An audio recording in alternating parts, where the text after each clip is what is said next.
Peugeot has given the Boxer, its biggest van, a fighting chance in the large panel van sector due to a strong, sensible design that will appeal to careful operators. On paper, this improved third-generation version certainly looks to be a van that can, for no direct rival can significantly better either its payload or its load-carrying capacity, and few can equal its low costs of operation. Equipment levels are also superior to those of many obvious rivals. In other words, it aims to score in the areas that really matter to business users. On the move, there's the kind of high, commanding driving position that you'd expect from a large van of this class. Your lofty perch offering great panoramic views of the road ahead. As for motive power, well, Boxer buyers get the same three 2.2-litre HDI diesel engines that PSA group partner Citroën offers in its rival Relay model, these developing either 110, 130 or 150 bhp, and all featuring a revised injection system for greater efficiency. At the top of the range, to suit those operators likely to be covering longer distances with heavier loads, Peugeot also offers a 3-litre HDI unit with 180 bhp on tap, an engine unique to this Boxer. What else? Well, if you were used to the pre-facelift version of this third-generation Boxer model, you'll immediately notice that this van is quieter at speed. This is due to its considerable underbody and upper body strengthening, aimed at producing greater durability as well as that extra refinement. The brakes have been revised and they feel a bit more effective. The days when panel vans were nondescript clones of one another are thankfully behind us, and the Boxer's stubby frontage is certainly distinctive.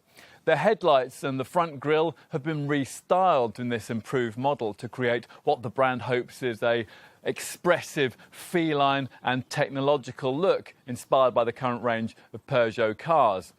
A fresh addition for this improved Mark III model Boxer is a 5-inch dash-mounted touchscreen infotainment display, which makes the vehicle feel more modern inside as comes as standard, provided you avoid entry-level trim.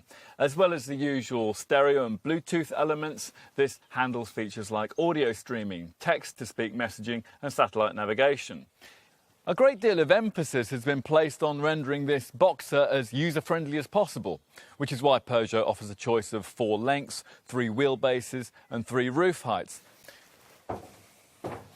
Moving inside, let's start with the headline stat that most operators tend to look for first: load volume. Notebooks at the ready? Right, here we go. At the bottom of the range, the smallest short wheelbase standard roof L1H1 model will get you 8 cubic metres. That'll increase to 10 cubic metres if you up the wheelbase to medium level and get an L2H1 derivative, or 11.5 cubic metres if you also up the roof height to high spec with an L2H2 derivative.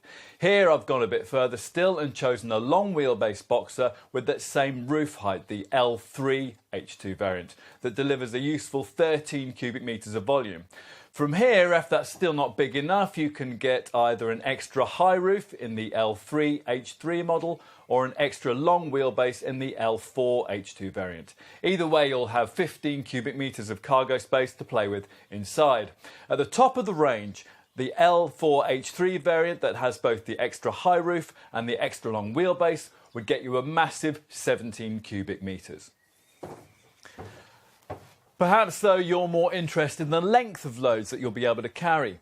Well, pretty much everything you can think of will probably fit. Load lengths vary from 2,670mm in the smallest L1H1 variant I mentioned to a huge 4,070mm in that L4H3 range topper.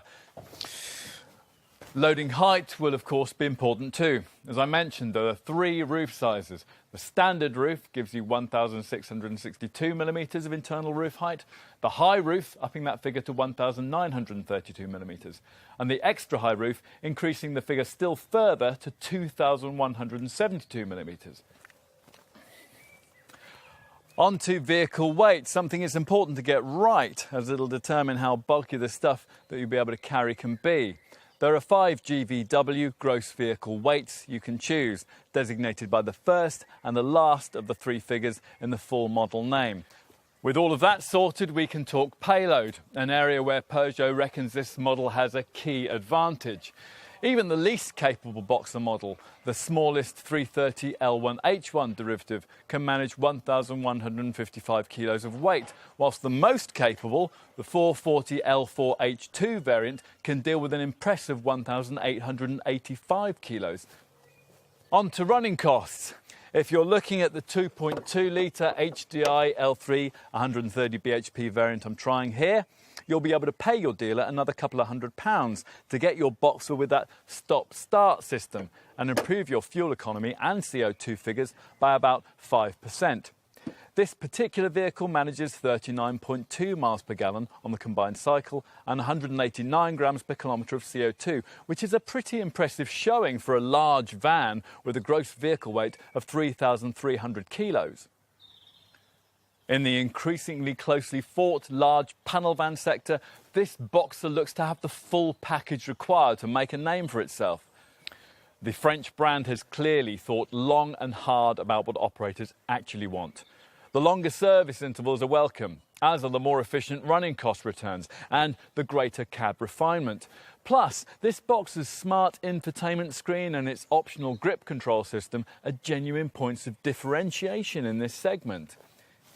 Of course, there are also this model's Citroën and Fiat design stablemates to consider. And your choice between these three will probably come down to a close points decision, aided in this van's case by Peugeot's vast dealer network and by its wider selection of model options. It'll probably come down to trying one, sticking this Boxer in the ring and working it hard. Once you've done so, you may well agree that it offers championship material.